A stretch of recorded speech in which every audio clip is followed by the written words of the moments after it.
നമസ്കാരം പ്രൈം ന്യൂസിലേക്ക് സ്വാഗതം. ആദ്യം പ്രധാന വാർത്തകളിലേക്ക്. പകർച്ചവ്യാധികൾ പ്രതിരോധിക്കാൻ കൂട്ടായ പരിശ്രമം വേണമെന്ന് മന്ത്രി VS സുനിൽകുമാർ. രോഗപ്രതിരോധ പ്രവർത്തനങ്ങൾക്ക് ജില്ലയിൽ തുടക്കമായി. കനത്ത മഴ തുടരും. ചുരത്തിൽ മണ്ണിടിഞ്ഞ് ഗതാഗതം തടസ്സപ്പെട്ടു. അമ്പലവയൽ ആണ്ടൂർ ചീനപ്പുല്ലിൽ മഴയിൽ വീട് തകർന്നു. പുതിയ പെർമിറ്റുകൾ പിൻവലിക്കുമെന്ന് RTO ഉറപ്പു നൽകി. ബത്തേരിയിൽ ഓട്ടോ സമരം പിൻവലിച്ചു. മാനന്തവാടി മർച്ചന്റ്സ് അസോസിയേഷൻ വാർഷിക യോഗത്തിൽ സംഘർഷം. വ്യാപാരികളെ ഹാളിൽ നിന്ന് ഒഴിവാക്കി പോലീസ്. അമരക്കുനിയിൽ കാട്ടാന ശല്യം അതിരൂക്ഷം. തകർന്ന ട്രഞ്ചുകൾ വനംവകുപ്പ് നന്നാക്കുന്നില്ലെന്ന് പരാതി. എടക്കിൽ സമാന്തരങ്ങളില്ലാത്ത പൈതൃക സ്മാരകമെന്ന് ഡോക്ടർ MGS നാരായണൻ. സംസ്കൃതിയുടെ ബഹുസ്വരത ദേശീയ സമ്മേളനത്തിന് ബത്തേരിയിൽ തുടക്കമായി.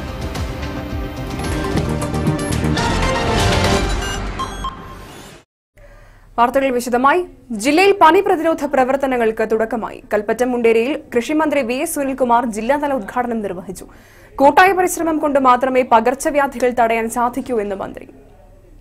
പകർച്ചവ്യാധികൾ പടർന്നു പിടിക്കുന്ന കാലമായതിനാൽ സർക്കാർ ആശുപത്രിയിലെ ഡോക്ടർമാർ അനാവശ്യമായി അവധിയിൽ പോകാൻ പാടില്ലെന്ന പകർച്ചവ്യാധി നിയന്ത്രണത്തിനുള്ള ജില്ലയുടെ ചുമതലയുള്ള കൃഷിവകുപ്പ് മന്ത്രി VS സുനിൽകുമാർ പറഞ്ഞു.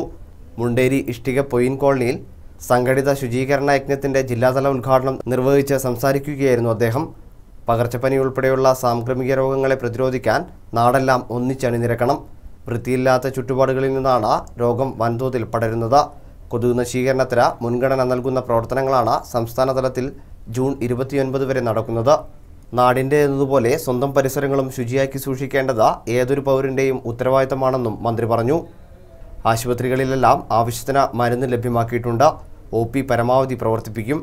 പനിയും പകർച്ചവ്യാധിയും വന്ന ജില്ലയിൽ ഒരാൾ പോലും മരിക്കാൻ ഇടവരരുതെന്നും മന്ത്രി കൂട്ടിച്ചേർത്തു. ഇതൊരു സർക്കാരിന്റെ പരിപാടി എന്ന നിലയിലേക്ക് ചുരുക്കി കാണാതെ നമ്മൾ ജനങ്ങൾ ഏറ്റെടുക്കുന്ന ഒരു പരിപാടിയാക്കി ഇത് മാറ്റണം എന്നുള്ളതാണ് ആ തീരുമാനത്തിന്റെ അന്തർഗത. അത് ഉൾക്കൊണ്ടുകൊണ്ട് നമുക്ക് വയനാട് ജില്ലയിൽ പനി പടരാതിരിക്കാനും ഒരാൾ പോലും പനിയുടെ പേരിൽ മരണപ്പെടാതിരിക്കാനും വേണ്ടിയിട്ടുള്ള ഉത്തരവാദിത്വം നമ്മൾ ഏറ്റെടുക്കണം. ആവശ്യമായിട്ടുള്ള മരുന്ന് ഇവിടെ ലഭ്യമാക്കും. ചികിത്സിക്കാൻ ആവശ്യമായ സൗകര്യങ്ങൾ ഉറപ്പാക്കാൻ ആവശ്യമായിട്ടുള്ള ക്രമീകരണങ്ങൾ വരുത്തിയിട്ടുണ്ട്.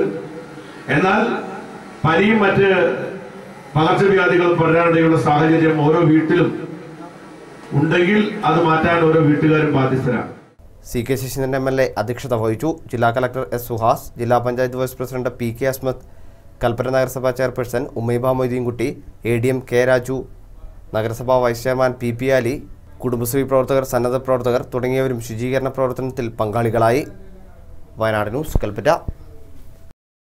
2 ദിവസം കൂടി കനത്ത മഴ തുടരുമെന്ന് കാലാവസ്ഥാ നിരീക്ഷണ കേന്ദ്രം. മണിക്കൂറിൽ 45 മുതൽ 55 കിലോമീറ്റർ വരെ വേഗത്തിൽ കാറ്റ് വീശുവാനിടയുണ്ട്. മലയോരത്ത് വെള്ളച്ചാട്ടങ്ങൾക്കടുത്ത് വിനോദസഞ്ചാരികൾ പോകരുതെന്ന് ദുരന്ത നിവാരണ അതോറിറ്റി മുന്നറിയിപ്പ് നൽകി.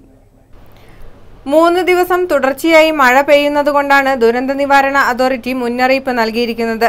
മലയോരങ്ങളിൽ രാത്രികാല യാത്രകളും ഒഴിവാക്കണം. കാലവർഷം സംസ്ഥാനത്ത് വീണ്ടും സജീവമായിട്ടുണ്ട്. ഇതുവരെയുള്ള മഴക്കുറവ് വരും ദിവസങ്ങളിൽ പരിഹരിക്കപ്പെടുമെന്നാണ് പ്രതീക്ഷ. വരും ദിവസങ്ങളിൽ തെക്കൻ ജില്ലകളിൽ മഴ കുറയുകയും വയനാട് ഉൾപ്പെടെ വടക്കൻ ജില്ലകളിൽ മഴ കൂടുകയും ചെയ്യുമെന്നാണ് സൂചന. വയനാട്ടിൽ ഇന്നലെ രാത്രി വ്യാപകമായി കനത്ത മഴ ലഭിച്ചു. മറ്റ് ജില്ലകളെ അപേക്ഷിച്ച് വയനാട്ടിൽ മഴ തീരെ കുറവാണ് ലഭിക്കുന്നത്. News desk, Wayanad news. കനത്ത മഴയെ തുടർന്ന് താമരശ്ശേരി ചുരത്തിൽ മണ്ണിടിഞ്ഞു. 9ാം വളവിന് സമീപം രാവിലെ 9 മണിയോടെയായിരുന്നു മണ്ണിടിച്ചിൽ. 1 മണിക്കൂറോളം നേരം ചുരം റോഡിൽ ഗതാഗതം തടസ്സപ്പെട്ടു. മണ്ണിനോടൊപ്പം മരം കൂടി റോഡിലേക്ക് വീണതിനാലാണ് ഗതാഗതം പൂർണ്ണമായി തടസ്സപ്പെട്ടത്. അഗ്നിശമന സേനാംഗങ്ങളെത്തി മരം മുറിച്ചു നീക്കിയാണ് ഗതാഗതം പുനഃസ്ഥാപിച്ചത്. വയനാട്ടിലേക്ക് പുറപ്പെട്ട മന്ത്രി VS സുനിൽകുമാർ അടക്കം ചുരത്തിൽ ഗതാഗത കുരുക്കിൽപ്പെട്ടു. News desk, Wayanad news. Ambalavayal Andoor ചീനപ്പുല്ലിൽ കനത്ത മഴയിൽ വീട് തകർന്നു. പുതുവീട്ടിൽ വിനോദിന്റെ ഒറ്റമുറി വീടാണ് ഇന്ന് വൈകുന്നേരത്തോടെ നിലംപൊത്തിയത്. വൈകിട്ട് 4 മണിയോടെയാണ് വീട് പൊളിഞ്ഞു വീണത്. റിപ്പൺ എസ്റ്റേറ്റിലെ കൂലിപ്പണിക്കാരനാണ് വിനോദ്. ഭാര്യയും +2-നും 7-ലും പഠിക്കുന്ന 2 കുട്ടികളുമുണ്ട്. വീടിടിഞ്ഞു വീണപ്പോൾ വീടിനകത്തകപ്പെട്ട വിനോദ് അമ്പലവയലിലെ സ്വകാര്യ ആശുപത്രിയിൽ ചികിത്സയിലാണ്. വയനാട് ന്യൂസ്, അമ്പലവയൽ. ബത്തേരിയിൽ അനിശ്ചിതകാല ഓട്ടോ പണിമുടക്ക് അവസാനിച്ചു. പുതിയ പെർമിറ്റുകൾ റദ്ദ് ചെയ്യുമെന്ന ഉറപ്പിന്മേലാണ് പണിമുടക്ക് സംയുക്ത ട്രേഡ് യൂണിയൻ പിൻവലിച്ചത്. ബത്തേരി സിഐ MD സുനിലിന്റെ സാന്നിധ്യത്തിൽ RTOയും ഓട്ടോ തൊഴിലാളി യൂണിയൻ നേതാക്കളും നടത്തിയ ചർച്ചയിലാണ് പെർമിറ്റ് സംബന്ധിച്ച പ്രശ്നത്തിൽ തീരുമാനമുണ്ടായത്. കാലത്ത് പണിമുടക്ക് നടത്തിയ ഓട്ടോ തൊഴിലാളികൾ RTO ഓഫീസ് മാർച്ചും ധർണയും നടത്തിയിരുന്നു. സംയുക്ത ട്രേഡ് യൂണിയൻ അനിശ്ചിതകാല പണിമുടക്ക് പിൻവലിച്ചു. Municipal chairman CK Sahadevan, circle inspector MD Sunil, motor vehicle inspector Ronnie എന്നിവരുടെ സാന്നിധ്യത്തിൽ ട്രേഡ് യൂണിയൻ നേതാക്കളുമായി നടത്തിയ ചർച്ചയിലാണ് സമരം ഒത്തുതീർപ്പായത്. പുതുതായി നൽകിയ പെർമിറ്റുകൾ താൽക്കാലികമായി പിൻവലിക്കുകയും മുഴുവൻ പെർമിറ്റുകളും പരിശോധിച്ച് മുനിസിപ്പാലിറ്റിയുടെ ഹാൾട്ടിംഗ് നമ്പർ നൽകുമെന്ന ഉറപ്പിന്മേലാണ് അനിശ്ചിതകാല പണിമുടക്ക് പിൻവലിച്ചത്. ഇന്ന് രാവിലെ അനധികൃത പെർമിറ്റ് അനുവദിക്കുന്ന റോഡ് ട്രാൻസ്പോർട്ട് അതോറിറ്റിയുടെ നടപടികൾക്കെതിരെ ഓട്ടോറിക്ഷ കോർഡിനേഷൻ കമ്മിറ്റിയുടെ നേതൃത്വത്തിൽ RTO ഓഫീസ് മാർച്ചും ധർണയും നടത്തിയിരുന്നു. RTO ഓഫീസ് ഉപരോധം സംയുക്ത trade union chairman PP Ali ഉദ്ഘാടനം ചെയ്തു. CITU auto taxi area secretary KN Krishnan അധ്യക്ഷനായിരുന്നു. മോട്ടോർ തൊഴിലാളി ജില്ലാ secretary Mustafa, STU Bathery area president Ibrahim Thaithodi, CITU auto taxi secretary K Sugathan, BMS ജില്ലാ secretary Santhosh G, INTUC taluk secretary KM Varghese എന്നിവർ നേതൃത്വം നൽകി. അടുത്ത ഒരു പെർമിറ്റിന്റെ അപേക്ഷ കൊടുത്ത് അതിന് ബന്ധപ്പെട്ട അധികാരികളും RTO ഉദ്യോഗസ്ഥന്മാരടക്കം ഒത്താശ ചെയ്തുകൊണ്ട് പെർമിറ്റുമായി വന്ന് ഈ ബത്തേരിയിലെ കോർഡിനേഷൻ സംവിധാനത്തെയും ഡ്രൈവർമാരെയും വെല്ലുവിളിക്കുന്ന ഒരു പ്രവണതയും കൂടി കണ്ടുവരികയാണ്. Wayanad news, Bathery. Mananthavady merchants association ദ്വൈവാർഷിക യോഗത്തിൽ സംഘർഷം. യോഗം അലസിപ്പിരിഞ്ഞു. കോടതി സ്റ്റേയുള്ളതിനാൽ തെരഞ്ഞെടുപ്പ് നടന്നില്ല. വോട്ടേഴ്സ് ലിസ്റ്റിൽ അപാകതയുണ്ടെന്ന പരാതികൾ പരിഹരിക്കുമെന്ന് വ്യാപാരി വ്യവസായി ഏകോപന സമിതി സംസ്ഥാന പ്രസിഡന്റ് T നസറുദ്ദീൻ. നിരവധി തവണ ഇരുവിഭാഗങ്ങളും തമ്മിൽ യോഗത്തിനിടെ വാക്കേറ്റമുണ്ടായെങ്കിലും പോലീസ് ഇടപെട്ട് സംഘർഷം ഒഴിവാക്കുകയായിരുന്നു. ഇന്നലെ നടത്താനിരുന്ന ഭാരവാഹി തിരഞ്ഞെടുപ്പിന് ബത്തേരി കോടതി സ്റ്റേ ഏർപ്പെടുത്തിയിരുന്നു. സ്റ്റേ ഉത്തരവ് അവഗണിച്ച് യോഗം ചേരാൻ നീക്കം നടത്തിയതാണ് സംഘർഷത്തിലേക്ക് നയിച്ചത്. മാനന്തവാടി മർച്ചന്റ് അസോസിയേഷൻ ദ്വൈവാർഷിക പൊതുയോഗവും പഠന ക്ലാസും നടത്താൻ മുനിസിപ്പൽ ടൗൺ ഹാളിൽ യോഗം ചേർന്നത്. 10 മണിയോടെ യോഗം ഹാളിലെത്തിയ വ്യാപാരി സംഘടനയുടെ സംസ്ഥാന പ്രസിഡന്റ് T നസറുദ്ദീൻ വോട്ടർ പട്ടികയിലെ അപാകതകൾ പരിഹരിക്കുമെന്ന് പ്രഖ്യാപിച്ചു. കോടതി വിധി അനുസരിച്ച് തിരഞ്ഞെടുപ്പ് തീയതി പ്രഖ്യാപിക്കുമെന്നും അറിയിച്ചു. പ്രസംഗത്തിനിടെ ഭരണപക്ഷവും പ്രതിപക്ഷവും തമ്മിൽ നിരവധി തവണ കയ്യേറ്റ ശ്രമവും ബഹളവും ഉണ്ടായി. ബഹളത്തെ തുടർന്ന് യോഗം അവസാനിപ്പിച്ച് വ്യാപാരികളെ പോലീസ് ഹാളിൽ നിന്ന് പുറത്താക്കി.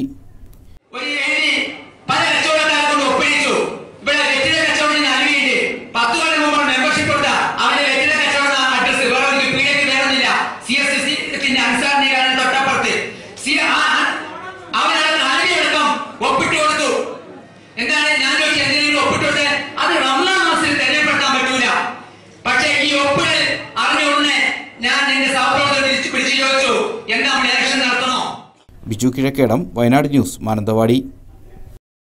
മാനന്തവാടി മർച്ചന്റ്സ് അസോസിയേഷൻ യോഗം അവസാനിച്ച ശേഷമുണ്ടായ സംഘർഷത്തിൽ 2 പേർക്ക് പരിക്ക്. അസോസിയേഷന്റെ ഇപ്പോഴത്തെ president K Usman, Asif footwear ഉടമ K മുഹമ്മദ് എന്നിവർക്കാണ് പരിക്കേറ്റത്. യോഗം പിരിച്ചുവിട്ടതിന് ശേഷമാണ് യോഗ ഹാളിൽ വെച്ച് സംഘർഷമുണ്ടായത്. വേദിയിലുള്ള സംസ്ഥാന പ്രസിഡന്റുമായി സംസാരിക്കുന്നതിനെത്തിയ ആസിഫിനെ ഉസ്മാനും സംഘവും മർദ്ദിക്കുകയായിരുന്നുവെന്ന് ആസിഫ് പറഞ്ഞു. പ്രകോപനം കൂടാതെ ആസിഫ് മർദ്ദിച്ചതായി ഉസ്മാനും പരാതിപ്പെട്ടു.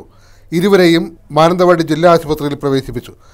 യോഗസ്ഥലത്തെ മൈക്ക് സെറ്റും സ്റ്റേജും മറ്റും വാക്കേറ്റത്തിലും ഉന്തിലും തള്ളിലും തകർന്നു. ബിജു കിഴക്കടം, വയനാട് ന്യൂസ്, മാനന്തവാടി. അമരക്കുനിയിൽ കാട്ടാനയിറങ്ങി നിരവധി കർഷകരുടെ കൃഷികൾ നശിപ്പിച്ചു. തകർന്ന ട്രഞ്ചുകൾ നന്നാക്കാൻ വനംവകുപ്പ് തയ്യാറാകുന്നില്ല. അമരക്കുനി, ഇരുമ്പുകുത്തിക്കൽ വിജയൻ, പുളിക്കൽ ശശി, പുളിക്കൽ ഗോപി എന്നിവരുടെ കൃഷികളാണ് നശിപ്പിച്ചത്. വിജയന്റെ വയലിൽ നട്ട ചേന, കപ്പ തുടങ്ങി ഏക്കർ കണക്കിന് സ്ഥലത്തെ കൃഷിയാണ് ആന നശിപ്പിച്ചത്. വയനാട് വന്യജീവി സങ്കേതത്തിൽ നിന്നും കൂട്ടത്തോടെ എത്തുന്ന ആനകളാണ് കൃഷികൾ നശിപ്പിക്കുന്നത്. വനാതിർത്തി പ്രദേശങ്ങളിലെ ട്രഞ്ചുകൾ ഭൂരിഭാഗവും തകർന്നു കിടക്കുന്നതാണ് ആനകൾ കൃഷിയിടത്തിലിറങ്ങാൻ പ്രധാന കാരണം. പൂതാടി പഞ്ചായത്ത് മുൻകാലങ്ങളിൽ തകർന്ന ട്രഞ്ചുകൾ നന്നാക്കിയിരുന്നു. എന്നാൽ ഇത്തവണ ട്രഞ്ചുകളുടെ നിർമ്മാണ പ്രവൃത്തികൾ വനംവകുപ്പ് നടത്തണമെന്ന നിർദ്ദേശത്തെ തുടർന്ന് ട്രഞ്ചുകൾ നന്നാക്കാൻ പഞ്ചായത്ത് തയ്യാറായില്ല. എന്നാൽ ഇതുമൂലം സന്ധ്യ മയങ്ങുന്നതോടെ ആനകൾ കൃഷിയിടത്തിലിറങ്ങുന്നത് പതിവാണ്. 6 മണി കഴിഞ്ഞാൽ വീടിന് പുറത്തിറങ്ങാൻ കഴിയുന്നില്ല എന്നാണ് കർഷകർ പറയുന്നത്. നിരവധി തവണ തകർന്ന ട്രഞ്ചുകൾ നന്നാക്കണമെന്ന് ആവശ്യപ്പെട്ടെങ്കിലും വനംവകുപ്പ് യാതൊരു നടപടിയും എടുത്തിട്ടില്ല. ആനകൾ നശിപ്പിച്ച കൃഷിയിടങ്ങൾ സന്ദർശിക്കാൻ പോലും വനംവകുപ്പ് അധികൃതർ തയ്യാറാകുന്നില്ല എന്നാണ് കർഷകരുടെ പരാതി. ഇതിനെതിരെ നാട്ടുകാർ പ്രക്ഷോഭത്തിനൊരുങ്ങുകയാണ്. നിരന്തരമായി കൃഷിയിടങ്ങളിൽ ഇറങ്ങുന്ന ആനകളെ ഉൾവനത്തിലേക്ക് തുരത്തിയാൽ ഒരു പരിധിവരെ വന്യമൃഗശല്യം നിയന്ത്രിക്കാനാകുമെന്ന് കർഷകർ പറഞ്ഞു. മറ്റു പ്രദേശങ്ങളിലെല്ലാം വന്യമൃഗശല്യമുണ്ടാകുമ്പോൾ പ്രതിഷേധ പ്രവർത്തനം നടത്തി വന്യമൃഗശല്യത്തിന് പരിഹാരം കാണുമ്പോൾ അമരക്കുനി മേഖലയെ അവഗണിക്കുന്ന സമീപനമാണ് അധികൃതരുടെ ഭാഗത്തുനിന്ന് ഉണ്ടാകുന്നതെന്നാണ് കർഷകർ പറയുന്നത്. ഇത്തരം സമീപനങ്ങളിൽ പ്രതിഷേധിച്ചാണ് സമരപരിപാടി ആരംഭിക്കുന്നത്.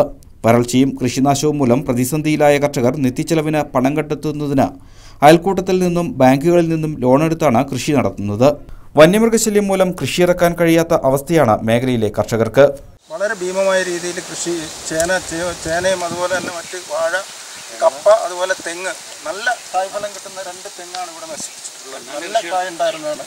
അതുപോലെ കൃഷി അടക്കം നശിപ്പിക്കുകയാണ്. ഈ പ്രദേശവാസികൾ ഇപ്പോൾ വളരെ ദുരിതത്തിലാണ്. കൃഷി ചെയ്തതൊക്കെ നഷ്ടത്തിൽ, വായ്പയും കടമൊക്കെ ആയിട്ട് നിൽക്കുമ്പോൾ ഇത്തരം ആക്രമണങ്ങൾ ആനയുടെ ഭാഗത്തു നിന്നുണ്ടാകുന്ന സാമ്പത്തികമായിട്ടും മാനസികമായിട്ടൊക്കെ ഒത്തിരി ബുദ്ധിമുട്ടുണ്ട്. ബെന്നി മാത്യു, വയനാട് ന്യൂസ്, പുൽപ്പള്ളി. കാഞ്ഞിരത്തിനാൽ ഭൂമി പ്രശ്നത്തിൽ പ്രതീക്ഷയോടെ വയനാട്. അടുത്ത ദിവസം ഹൈക്കോടതിയിൽ കേസ് പരിഗണിക്കാനിരിക്കെ കോടതിയിൽ സർക്കാർ അനുകൂല നിലപാട് സ്വീകരിക്കുമെന്ന് CK ശശീന്ദ്രൻ MLAയും ജില്ലാ കളക്ടറും സമരസഹായ സമിതിയുമായി കളക്ടറേറ്റിൽ നടത്തിയ ചർച്ചയിലാണ് തീരുമാനം. വില കൊടുത്തു വാങ്ങിയ ഭൂമി അന്യായമായി വനംവകുപ്പ് പിടിച്ചെടുത്ത നടപടിക്കെതിരെ കാഞ്ഞിരത്തിനാൽ ജോർജിന്റെ മരുമകൻ ജെയിംസ് നടത്തുന്ന സമരം 683 ദിവസങ്ങൾ പിന്നിടുകയാണ്. വർഷങ്ങളായുള്ള നിയമപോരാട്ടത്തിനൊടുവിൽ അടുത്ത ദിവസം കേസ് ഹൈക്കോടതി പരിഗണിക്കാൻ ഇരിക്കുകയാണ്. ഈ അവസരത്തിൽ സർക്കാർ കാഞ്ഞിരത്തിനാൽ കുടുംബത്തിന് അനുകൂല നിലപാട് സ്വീകരിക്കുമെന്ന ഇന്ന് കളക്ടറേറ്റിൽ ചേർന്ന ചർച്ചയിൽ സമരസമിതി നേതാക്കൾക്ക് CK ശശീന്ദ്രൻ MLAയും ജില്ലാ കളക്ടറും ഉറപ്പു നൽകി. കാഞ്ഞിരത്തിനാൽ കുടുംബത്തിന് അനുകൂലമായി 2009 വിജിലൻസ് റിപ്പോർട്ടും 2016 സബ് കളക്ടറുടെ നേതൃത്വത്തിൽ തയ്യാറാക്കിയ റിപ്പോർട്ടും കോടതിയിൽ ഹാജരാക്കാൻ നടപടി സ്വീകരിക്കുമെന്നും ജില്ലാ കളക്ടർ സമരസമിതിക്ക് ഉറപ്പു നൽകി. ഇന്ന് നടന്ന ചർച്ചയിൽ ഉണ്ടായിരുന്ന തീരുമാനം എന്ന് പറയുന്നത് വളരെ അടിയന്തരമായിക്കൊണ്ട് തന്നെ ഈ ഭൂമി ഇദ്ദേഹത്തിൻ്റെയാണ്. അതുകൊണ്ട് ജില്ലയിൽ ഇതിന് ഒരു എതിർപ്പുമില്ല എന്നാണ്. ജില്ലയിൽ ഇക്കാര്യത്തിൽ ജില്ലാ ഭരണകൂടത്തിന് യാതൊരു എതിർപ്പുമില്ല എന്നും ഇദ്ദേഹത്തിന് അനുകൂലമായ നിലപാട് സ്വീകരിച്ച് തന്നെ അത് കോടതിയെ അറിയിക്കാമെന്നുള്ള ഉറപ്പാണ് ഇപ്പോൾ ജില്ലാ കളക്ടറുടെ MLAയുടെ സാന്നിധ്യത്തിൽ നടന്ന ചർച്ചയിൽ പറഞ്ഞിരിക്കുന്നത്. അതുപോലെ തന്നെ പിന്നെ MLA അടക്കം ഗവൺമെൻറ് ഇപ്പോൾ കൊടുത്തിരിക്കുന്ന തിരുത്തൽ ഹർജിയിൽ കോടതിയിൽ അനുകൂലമായ തീരുമാനം എടുക്കാമെന്ന് കോടതിയിൽ കേസ് വരുമ്പോൾ, ഇപ്പോൾ അതിൻ്റെ ആദ്യ ഹിയറിംഗ് 22-ാം തീയതി വരുന്നത്, പക്ഷേ തുടർന്നുള്ള ഹിയറിങ്ങിൽ അതിനനുകൂലമായ നിലപാട് കോടതി എടുക്കാൻ വേണ്ടി ഉള്ള ഗവൺമെൻറ് തീരുമാനമുണ്ട് എന്നും ആ തീരുമാനം കോടതിയെ അറിയിക്കുമെന്നുമാണ് ഇപ്പോൾ പറഞ്ഞിരിക്കുന്നത്. കാഞ്ഞിരത്തിനാൽ കുടുംബത്തിന് നീതി ലഭിക്കുമെന്ന പ്രതീക്ഷയിലാണ് വയനാടൻ ജനത ഒന്നടങ്കം. വയനാട് ന്യൂസ്, കൽപ്പറ്റ. കാന്തൻപാറ വിനോദസഞ്ചാര കേന്ദ്രത്തിൽ അടിസ്ഥാന സൗകര്യ വികസനത്തിന് വനം വകുപ്പ് തടസ്സം നിൽക്കുന്നതായി പരാതി. മൂപ്പൈനാട് പഞ്ചായത്ത് ഉടമസ്ഥതയിലുള്ള കാന്തൻപാറ വിനോദസഞ്ചാര കേന്ദ്രം നടത്തിപ്പ് DTPC ഏറ്റെടുത്തെങ്കിലും വനം വകുപ്പിന്റെ നിഷേധാത്മക നിലപാട് കാരണം വകയിരുത്തുന്ന ഫണ്ടുകൾ വിനിയോഗിച്ച് അടിസ്ഥാന സൗകര്യ വികസന പ്രവർത്തനങ്ങൾ കഴിയുന്നില്ല. വനം വകുപ്പിന് കീഴിലായിരുന്ന കാന്തൻപാറ വിനോദസഞ്ചാര കേന്ദ്രം 2014 DTPC ഏറ്റെടുത്തത്. അടിസ്ഥാന സൗകര്യങ്ങൾ ഒരുക്കാനായി DTPC 2 ഘട്ടങ്ങളിലായി 75 ലക്ഷം രൂപ വകയിരുത്തി. ആദ്യഘട്ടത്തിൽ 50 ലക്ഷം വകയിരുത്തിയിട്ട് 3 വർഷം പൂർത്തിയായെങ്കിലും ഇതുവരെ അടിസ്ഥാന സൗകര്യ വികസന പ്രവർത്തനങ്ങൾ നടപ്പിലായില്ല. സുരക്ഷാ ക്രമീകരണങ്ങൾ പോലും ഒരുക്കാൻ കഴിഞ്ഞിട്ടില്ല. ഡ്രസ്സിംഗ് റൂം, ഭിന്നശേഷിക്കാർക്ക് ബാത്റൂം, വാഹന പാർക്കിംഗ്, ഇരിപ്പിടങ്ങൾ തുടങ്ങിയ സജ്ജീകരണങ്ങളുടെ പ്രവൃത്തി നിർമ്മിതിയെ 2ാം ഘട്ടത്തിൽ 25 ലക്ഷം രൂപയ്ക്ക് ഏൽപ്പിച്ചെങ്കിലും അതും പ്രയോഗത്തിൽ വന്നില്ല. റിപ്പൺ 52 മുതൽ കാന്തൻപാറ വരെ 3 കിലോമീറ്റർ റോഡ് പണിക്ക് 1 കോടി രൂപ ടൂറിസം വകുപ്പ് അനുവദിച്ചിരുന്നു. റോഡിലാണെങ്കിൽ അറ്റകുറ്റപ്പണി പോലും ഇതുവരെ നടത്തിയിട്ടില്ല.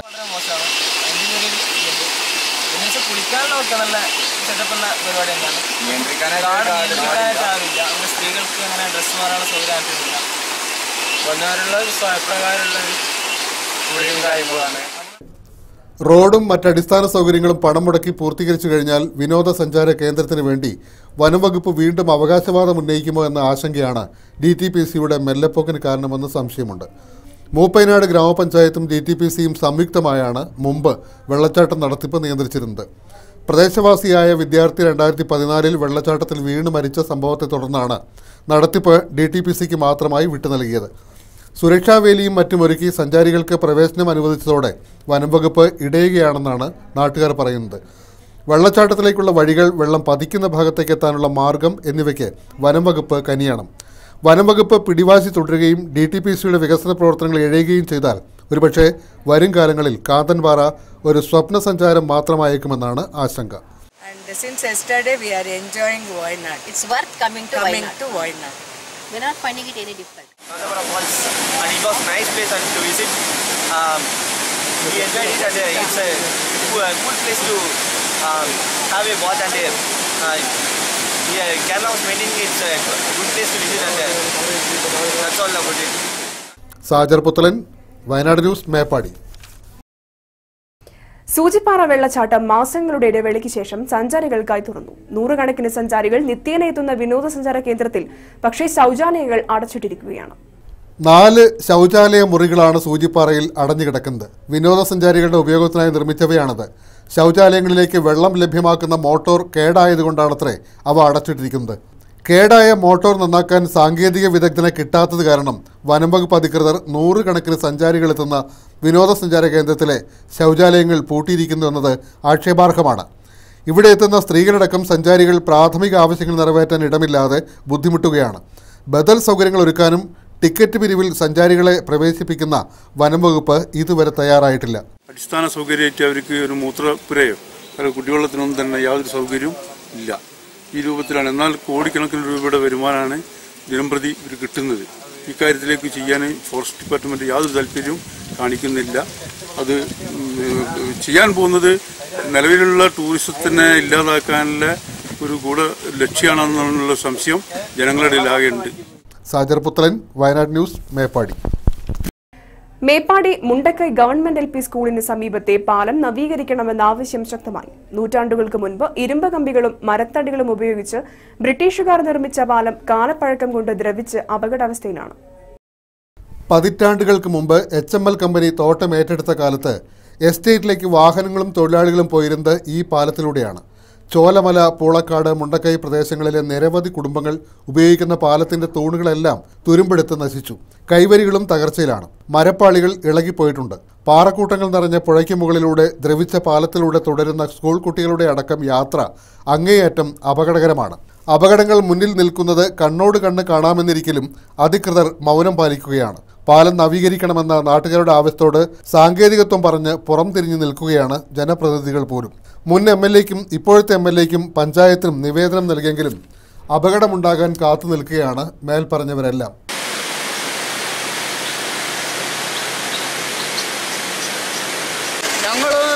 ജീവനെ പേടിച്ചാണ് ഇതിലെ പോണത്. ഞങ്ങൾ പോയില്ല പറഞ്ഞാൽ കമ്പനി ഞങ്ങളെ പേരിൽ ആവശ്യമൊക്കെ എടുക്കും. കുട്ടികളെ പറ്റാൻ വേണ്ടിയിട്ടാണ് നമ്മൾ ഈ പണിയൊക്കെ എടുക്കുന്നത്. ഇതിലെ വന്നിട്ട് ചപ്പ് കൂടിക്കഴിഞ്ഞാൽ കാല് വണ്ടി പോകുമ്പോൾ തന്നെ ഇളകുന്നുണ്ട്. 900 കുടുംബങ്ങളുണ്ട് ഈ ഭാഗത്തൂടെ താമസിക്കുന്നത്. വളരെ മോശമായിട്ടുള്ള പാലായിട്ട് നമുക്ക് കാണുന്നത്. ഇപ്പോൾ കമ്പികളൊക്കെ ദ്രവിച്ചു പോയി. വെറും അടിയത്തെ ഇത് മാത്രമേ ഉള്ളൂ, കമ്പി മാത്രമേ ഉള്ളൂ. വെറും പാലക വെച്ചിട്ട് അഡ്ജസ്റ്റ് ചെയ്ത് എപ്പോൾ വേണമെങ്കിലും എന്തും സംഭവിക്കും. സാജർ പുത്തലൻ, വയനാട് ന്യൂസ്, മേപ്പാടി. രാജ്യത്തിനകത്തും പുറത്തും സമാന്തരങ്ങളില്ലാത്ത പൈതൃക സ്മാരകമാണ് എടക്കൽ ഗുഹയെന്ന് പ്രസിദ്ധ ചരിത്രകാരൻ ഡോക്ടർ MGS നാരായണൻ. ഈ ഗുഹയുടെ കണ്ടെത്തൽ ലോക ചരിത്ര രചനയിലെ അത്യപൂർവമായ ചരിത്രമായെന്നും MGS പറഞ്ഞു. എടക്കൽ സംസ്കൃതിയുടെ ബഹുസ്വരത മലയാളം സർവകലാശാല സംഘടിപ്പിച്ച 2 ദിവസത്തെ ദേശീയ സമ്മേളനം ഉദ്ഘാടനം ചെയ്യുകയായിരുന്നു അദ്ദേഹം. കുറുമ്പ സമൂഹത്തിന്റെ പഴയകാല ആരാധനാ കേന്ദ്രമായിരുന്നു എടക്കൽ ഗുഹ. പുലിവേട്ടയ്ക്ക് പോയ നായാട്ടു സംഘം ഗുഹയിൽ എത്തിപ്പെടുകയായിരുന്നു. വിചിത്രമായ ആലേഖനങ്ങളുള്ള ഗുഹയ്ക്കകത്ത് കുറുമ്പ സമൂഹം അവരുടെ അനുഷ്ഠാന നൃത്തങ്ങൾ അവതരിപ്പിച്ചിരുന്നുവെന്ന് MGS ഉദ്ഘാടന പ്രസംഗത്തോടനുബന്ധിച്ച് അവതരിപ്പിച്ച പ്രബന്ധത്തിൽ പറഞ്ഞു. കുറുമ്പരുടെ അനുഷ്ഠാനങ്ങൾക്ക് മലബാറിൽ പ്രചാരത്തിലുള്ള തെയ്യവുമായി സാദൃശ്യമുണ്ടെന്നും MGS പറഞ്ഞു. കുറുമ്പരുടെ അനുഷ്ഠാന നൃത്തങ്ങളുടെയും മറ്റും പിന്നീട് ആലേഖനം ചെയ്തതാണെന്ന് അദ്ദേഹം പറഞ്ഞു. തിരൂർ മലയാളം തുഞ്ചൻപറമ്പ് മലയാളം സർവകലാശാല vice chancellor doctor K. Jayakumar അധ്യക്ഷനായിരുന്നു. Professor KM Bharathan, professor MR Raghava Warrier, Nenmeni panchayat president CR Karappan, doctor Manjusha Varma, OK Johny തുടങ്ങിയവർ സംസാരിച്ചു. ഉച്ചതിരിഞ്ഞ് എടക്കലിന്റെ ലിപി വിജ്ഞാനത്തെക്കുറിച്ച് പോണ്ടിച്ചേരി ഫ്രഞ്ച് ഇൻസ്റ്റിറ്റ്യൂട്ടിലെ പ്രൊഫസർ Y. സുബ്ബരായലു പ്രബന്ധം അവതരിപ്പിച്ചു. Professor M. Srinath, B. Selvakumar എന്നിവർ എടക്കലിന്റെ വിവിധ വശങ്ങൾ വിലയിരുത്തുന്ന പ്രബന്ധങ്ങൾ അവതരിപ്പിച്ചു.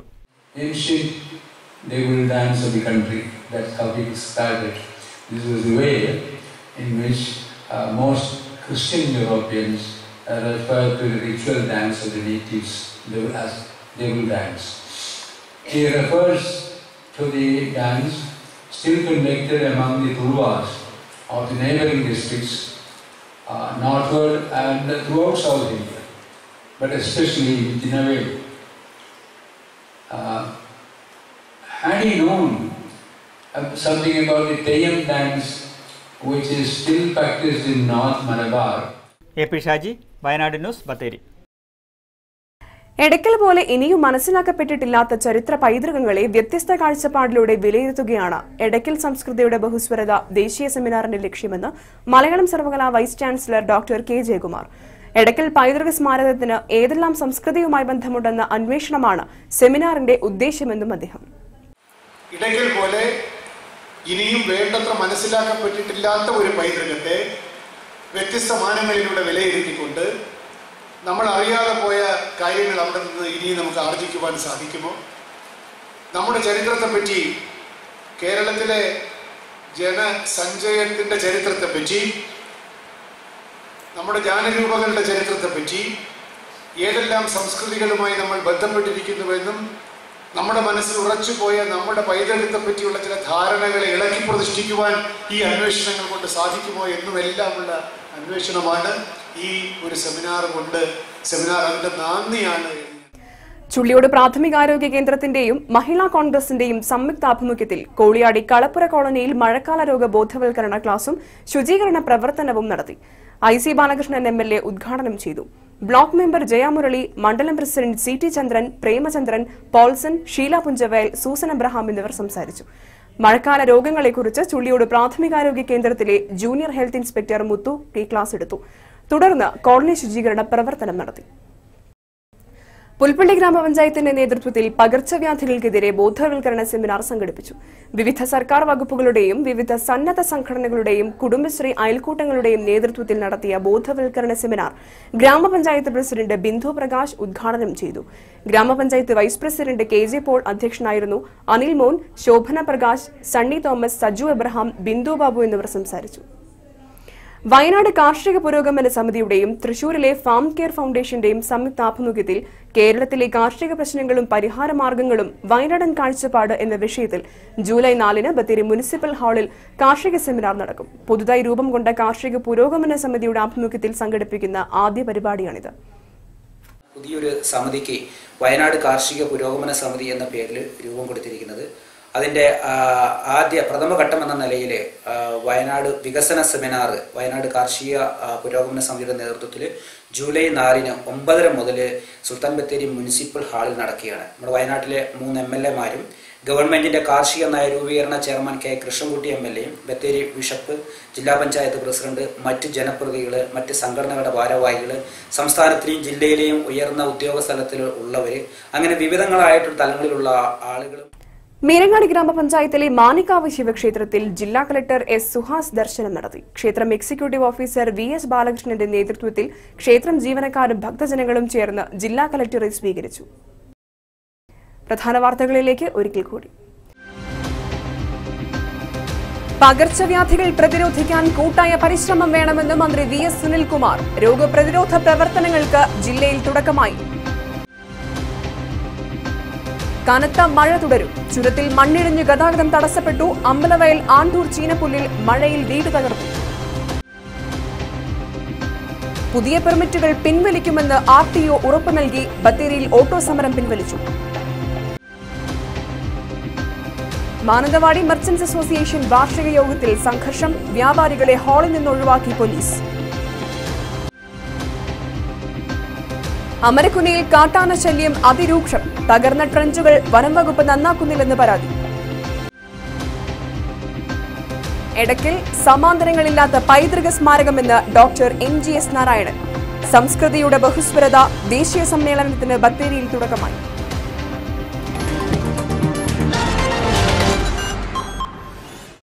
ഈ വാർത്താ ബുള്ളറ്റിൻ പൂർണ്ണമാകുന്നു. നമസ്കാരം.